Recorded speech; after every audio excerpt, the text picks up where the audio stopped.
नमस्कार मेरे प्यारे बच्चों, स्वागत है आप सभी का आपके अपने YouTube channel the PCM vision में।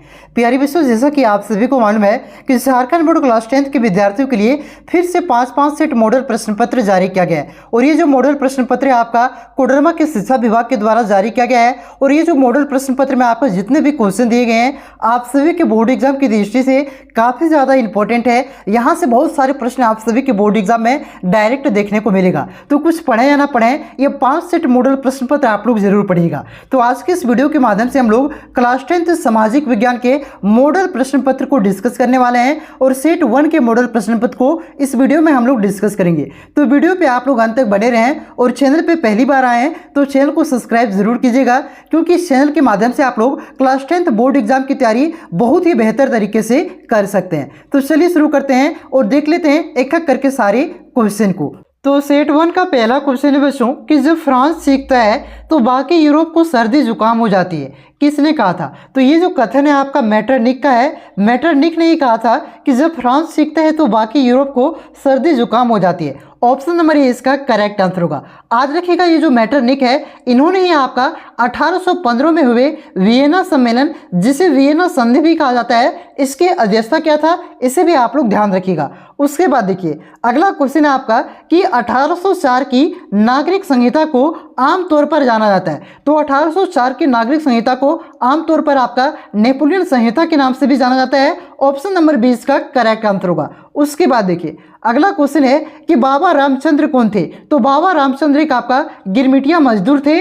ऑप्शन नंबर 20 क्वेश्चन का राइट आंसर हो जाएगा। उसके बाद देखिए अगला क्वेश्चन है आपका कि गांधी इरविन समझौता कब हुआ था? तो जो आपका गांधी इरविन समझौता है ये आपका 5 मार्च 1931 को हुआ था। कब? 5 मार्च 1931 को हुआ था, जो कि आपका कोई भी ऑप्शन में नहीं दिया हुआ है। तो इसे आप लोग नोट डाउन कर लीजिएगा कि गांधी इरविन समझौता 5 मार्च 1931 को हुआ था। उसके बाद देखिए अगला क्वेश्चन है आपका कि बंकिम चंद्र चट्टोपाध्याय द्वारा रचित वंदे मातरम गीत किस उपन्यास से लिया गया है? तो जो वंदे मातरम गीत है ये आपका आनंद मठ से लिया गया है। ऑप्शन नंबर ए इसका करेक्ट आंसर होगा। और ये जो वंदे मातरम गीत है इसे राष्ट्रीय गीत की दर्जा कब प्राप्त हुआ था? तो 24 जनवरी। कब? 24 जनवरी 1950 को इसे राष्ट्रीय गीत की दर्जा प्राप्त हुआ था। इसे भी आप लोग ध्यान रखिएगा। उसके बाद देखिए अगला क्वेश्चन है कि ब्रिटेन वुड्स सम्मेलन संयुक्त राष्ट्र मौद्रिक एवं वित्तीय सम्मेलन कब हुआ था? तो ये आपका 1944 में हुआ था।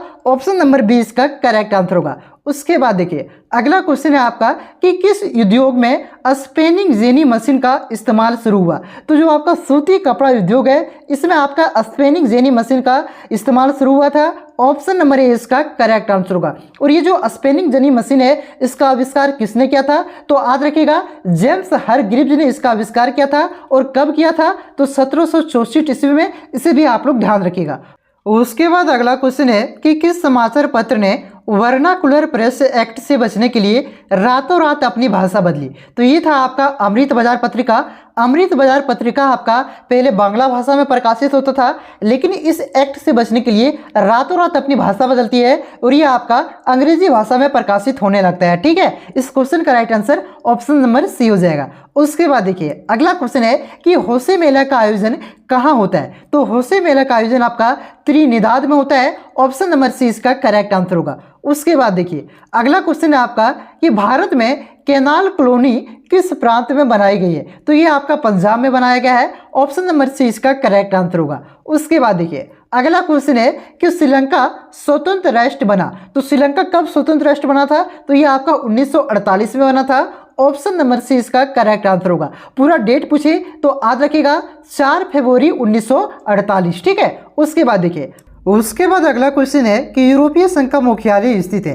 तो यूरोपीय संघ का मुख्यालय कहाँ पे स्थित है? ये बेल्जियम की राजधानी ब्रुसेल्स में स्थित है। इसलिए इस क्वेश्चन का right answer option number A हो जाएगा। उसके बाद देखिए अगला क्वेश्चन है आपका कि संयुक्त राज्य अमेरिका में किस प्रकार की शासन प्रणाली है? तो संयुक्त राज्य अमेरिका में आपका आध्यात्मक शासन प्रणाली है। ऑप्शन नंबर 20 का करेक्ट आंसर होगा। और संयुक्त राज्य अमेरिका में आपका प्रत्येक 4 साल में वहाँ के राष्ट्रपति का चुनाव होता है, इसे आप लोग ध्यान रखिएगा। उसके बाद देखिए अगला क्वेश्चन है आपका कि पंचायती राज को शक्तिशाली और प्रभावी बनाने के लिए संविधान में 73वां संशोधन कब किया गया? तो 73वां संविधान संशोधन कब किया गया था? तो ये आपका 1992 में किया गया था। ऑप्शन नंबर सी इसका करेक्ट आंसर होगा। और इसे लागू कब किया गया था? तो इसे लागू आपका 24 अप्रैल कब? 24 अप्रैल 1993 को लागू किया गया था। इसे आप लोग याद रखिएगा, ठीक है। उसके बाद देखिए अगला क्वेश्चन है कि सामाजिक भेदभाव किसके कारण उत्पन्न होता है? तो सामाजिक भेदभाव आपका जाति के कारण भी उत्पन्न होता है, धर्म के कारण भी उत्पन्न होता है और आपका भाषा के कारण भी उत्पन्न होता है। तो इस क्वेश्चन का राइट आंसर हो जाएगा उपयुक्त सभी, यानी कि ये तीनों के कारण होता है। ऑप्शन नंबर डी इसका करेक्ट आंसर होगा। उसके बाद देखिए अगला क्वेश्चन है आपका कि राजनीतिक दलों के विषय में निम्नलिखित में से कौन सा कथन सही नहीं है? तो देखिए पहला जो कथन है आपका कि राजनीतिक दल चुनाव में भाग लेते हैं, हाँ जी चुनाव में भाग लेते हैं, तो ये कथन आपका सही है। उसके बाद दूसरा कथन है आपका कि राजनीतिक दल जनमत निर्माण में महत्वपूर्ण भूमिका निभाते हैं, तो हाँ जी जनमत निर्माण में आपका वोटिंग में एक महत्वपूर्ण भूमिका निभाते हैं, तो ये भी कथन आपका सही है। तीसरा कथन है आपका कि राजनीतिक दल सरकार के नीतियों एवं कार्यक्रमों को जनता के समक्ष रखते हैं। तो जो सरकार के जितने भी आपका कार्यक्रम होते हैं तो जितने भी योजना होते हैं ये जनता के समक्ष कौन रखने का कार्य करता है? तो ये राजनीतिक दल ही करता है, तो ये भी कथन आपका सही है। उसके बाद ऑप्शन नंबर डी में देखिए कौन सा कथन है कि राजनीतिक दल केवल अपने सदस्यों के हितों का ख्याल रखते हैं। ये कथन आपका गलत है कि ये अपने सिर्फ सदस्यों के हितों का ख्याल रखते नहीं, ये पूरी जनता के हितों का ख्याल रखते हैं, ठीक है। तो इस क्वेश्चन का right answer option number D हो जाएगा। ये कथन आपका सही नहीं है, ठीक है। भले ही अपने सदस्यों का थोड़ा ज्यादा रखते हैं लेकिन ये सभी का ख्याल रखते हैं, ठीक है। तो ऑप्शन नंबर डी इसका करेक्ट आंसर होगा। उसके बाद देखिए अगला क्वेश्चन है आपका कि फेडेकोर का संबंध है, तो फेडेकोर का संबंध किससे है? तो इसका संबंध आपका पानी के निजीकरण के विरुद्ध आंदोलन से है। ऑप्शन नंबर सी इसका करेक्ट आंसर होगा। उसके बाद देखिए उसके बाद अगला क्वेश्चन है कि अ स्माइल इज ब्यूटीफुल किसकी रचना है? तो जो आपका पुस्तक है अ स्माइल इज ब्यूटीफुल, इसके लेखक का नाम है अर्नस्ट फ्रेडरिक शुमाकर, जो कि आपका ऑप्शन में नहीं दिया हुआ है, इसलिए आप लोग अपने दिमाग में डाउनलोड कर लीजिए, तो कॉपी में नोट डाउन कर लीजिए कि अर्नस्ट फ्रेडरिक शुमाकर ने ही आपका अ स्माइल इज ब्यूटीफुल नामक की रचना किया है, ठीक है। उसके बाद देखिए अगला क्वेश्चन है आपका कि प्रोजेक्ट टाइगर कब आरंभ की गई? तो प्रोजेक्ट टाइगर आपका बाघों के संरक्षण के लिए 1973 में आरंभ किया गया था। ऑप्शन नंबर डी इसका करेक्ट आंसर होगा। उसके बाद देखिए अगला क्वेश्चन है कि निम्न में से कौन जल दुर्लभता के कारण है? तो पहला ऑप्शन है असमान वर्षा वितरण, ये भी आपका एक जल दुर्लभता का कारण है। दूसरा ऑप्शन आपका तीव्र औद्योगिकरण, यानी कि तेजी से आपका फैक्ट्रियों का बढ़ना, ये भी एक आपका कारण है। तीसरा ऑप्शन है इसका अधिक जनसंख्या, तो तेजी से जो जनसंख्या बढ़ रही है या तो अधिक जनसंख्या है, ये भी आपका एक कारण है जल दुर्लभता का। तो इस क्वेश्चन का राइट आंसर हो जाएगा ये तीनों, यानी कि ऑप्शन नंबर डी हो जाएगा उपयुक्त सभी। उसके बाद देखिए अगला क्वेश्चन है आपका कि निम्न में से कौन एक पेय फसल है, यानी कि पीने का फसल है? तो देखिए पहला ऑप्शन है आपका चावल, चावल आपका खाद्य फसल है। गन्ना, गन्ना भी आपका खाद्य फसल है। चाय, चाय आपका एक पेय फसल है, इसलिए इस क्वेश्चन का right answer option number C हो जाएगा। उसके बाद देखिए अगला क्वेश्चन है आपका कि सबसे कठोरतम पदार्थ कौन सा है? तो हीरा आपका सबसे कठोरतम पदार्थ है। ऑप्शन नंबर सी इस क्वेश्चन का राइट आंसर हो जाएगा।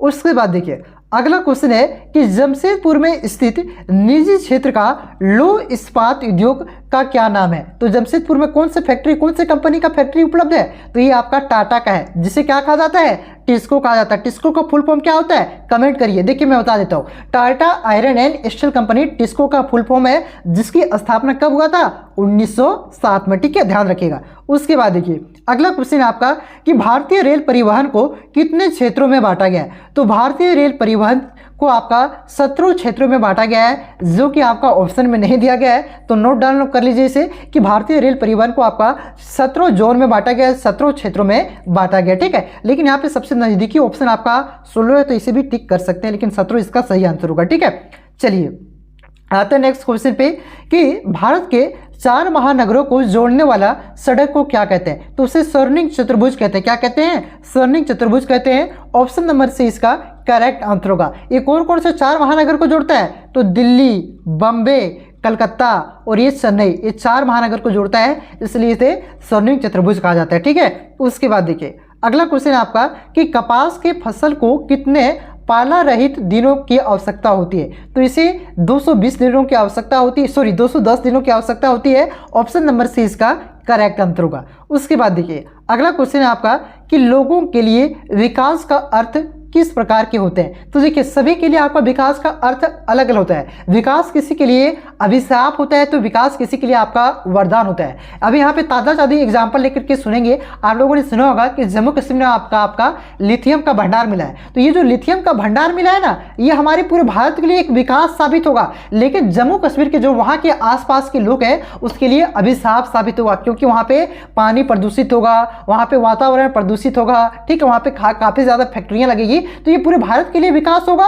और वहां के लिए क्या होगा? अभिशाप एक तरह से साबित होगा। ठीक है, तो सभी के लिए विकास का अर्थ क्या होता है? अलग अलग होता है, भिन्न भिन्न होता है। ठीक है, तो ऑप्शन नंबर 20 का करेक्ट आंसर होगा भिन्न। उसके बाद देखिए अगला क्वेश्चन आपका कि किस देश की कुल आय को उसकी राष्ट्रीय कुल आय को कुल जनसंख्या से भाग देने पर हमें प्राप्त होता है? तो किसी भी देश के कुल आय को कुल जनसंख्या से भाग देंगे हमें, तो उस देश का प्रति व्यक्ति आय और औसत आय प्राप्त होता है। ठीक है, ऑप्शन नंबर सी इसका करेक्ट आंसर होगा, ये और बी दोनों। उसके बाद देखिए अगला क्वेश्चन है कि कृषि डायरी खेती निम्नलिखित में से किस क्षेत्र से संबंधित है? तो जो आपका कृषि डायरी खेती है ये आपका प्राथमिक क्षेत्र से संबंधित है। ऑप्शन नंबर ए इसका करेक्ट आंसर होगा। उसके बाद देखिए अगला क्वेश्चन है कि तृतीय क्षेत्र को डैश क्षेत्र के नाम से भी जाना जाता है? तो तृतीय क्षेत्र को किस नाम से जाना जाता है? सेवा क्षेत्र के भी नाम से जाना जाता है। ठीक है, ऑप्शन नंबर 20 का करेक्ट आंसर होगा।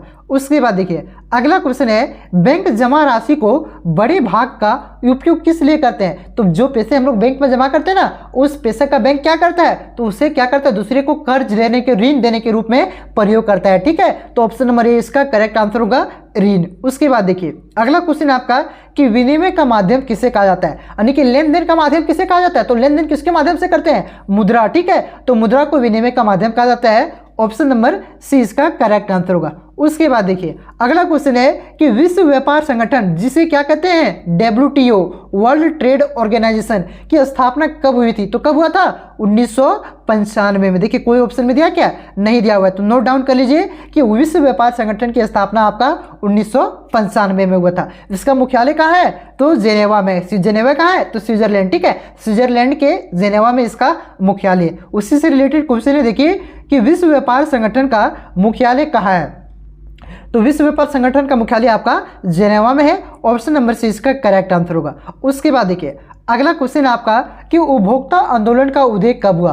तो 1960 में आपका उपभोक्ता आंदोलन का उदय हुआ था। ऑप्शन नंबर ए इसका करेक्ट आंसर हो जाएगा। उसके बाद देखिए अगला क्वेश्चन आपका कि उपभोक्ता संरक्षण अधिनियम जिसे कोपरा कब कहा जाता है, वो कब पारित हुआ? तो ये आपका 24 दिसंबर 1986 को पारित हुआ था। कब? 24 दिसंबर 1986 को आपका उपभोक्ता संरक्षण अधिनियम पारित हुआ था, इसलिए आपका 24 दिसंबर को उपभोक्ता संरक्षण दिवस भी मनाया जाता है। ठीक है, तो इस क्वेश्चन का right answer option number B हो जाएगा। उसके बाद देखिए अगला क्वेश्चन है आपका कि भारत में महिलाओं के लिए किसमें सीटें आरक्षित की गई है? तो किसमें? पंचायती राज में। पंचायत में आपका 33% सीटें आरक्षित की गई है। कहीं कहीं पे आपका 50% सीटें आरक्षित कर दी गई है। ठीक है, तो पंचायत इसका करेक्ट आंसर होगा ऑप्शन नंबर डी। उसके बाद देखिए अगला क्वेश्चन है वह व्यक्ति जो पुरुष और महिलाओं के लिए समान अधिकार और अवसर में विश्वास करता है कहलाता है। तो उसे क्या कहलाता है? वह क्या कहलाता है? तो वो आपका नारीवाद कहलाता है। नारीवाद, जो कि आपका ऑप्शन में नहीं दिया हुआ है, तो आप लोग इसे भी नोट डाउन कर लीजिएगा। ठीक है, देखिए बहुत सारा क्वेश्चन का आंसर ऑप्शन में दिया ही नहीं है, तो ये सारा मैं बताते चल रहा हूँ, उसे आप लोग नोट डाउन करते चलिए। उसके बाद देखिए अगला क्वेश्चन है आपका कि भारतीय जनता पार्टी का मुख्य प्रेरक सिद्धांत क्या था? क्या था पहले, क्या था, सो आपसे पूछा जा रहा है। तो पहले उसका क्या था? समग्र मानवतावाद आपका भारतीय जनता पार्टी का ये मुख्य प्रेरक सिद्धांत था। ठीक है, पहले आपका। अभी क्या हो गया है? अभी आपका इसका हो गया सांस्कृतिक राष्ट्रवाद। ध्यान रखिएगा, तो इस क्वेश्चन का right answer option number C हो जाएगा, क्योंकि पूछा है क्या था। ठीक है, तो इसलिए ऑप्शन नंबर सी हो जाएगा। पहले आपका समग्र मानवतावाद था, अभी आपका सांस्कृतिक राष्ट्रवाद हो गया। उसके बाद देखिए अगला क्वेश्चन है कि लोगों का एक संगठित समूह जिसका उद्देश्य चुनाव लड़ना और सत्ता की प्राप्ति करना होता है कहलाता है। तो उसे क्या कहते हैं? उसे राजनीतिक दल कहा जाता है। ऑप्शन नंबर 20 का करेक्ट आंसर हो जाएगा। तो यहाँ पे मैंने टॉप जो 40 क्वेश्चन आपका था सेट 1 में, वो सारा मैंने आप सभी को बता दिया। आगे आपको सेट 2 चाहिए तो कमेंट करके ज़रूर बताइएगा। अगर आपको अच्छा लगा हो तो कमेंट करके ज़रूर बताइएगा और इस वीडियो को जितना ज़्यादा हो सके दोस्तों में ज़्यादा से ज़्यादा शेयर करें और चैनल पे नए हैं तो चैनल को सब्सक्राइब ज़रूर कर लें। मिलते हैं नेक्स्ट वीडियो में और कोई सब्जेक्ट के साथ, तब तक के लिए जय हिंद, जय भारत, जोहार झारखंड।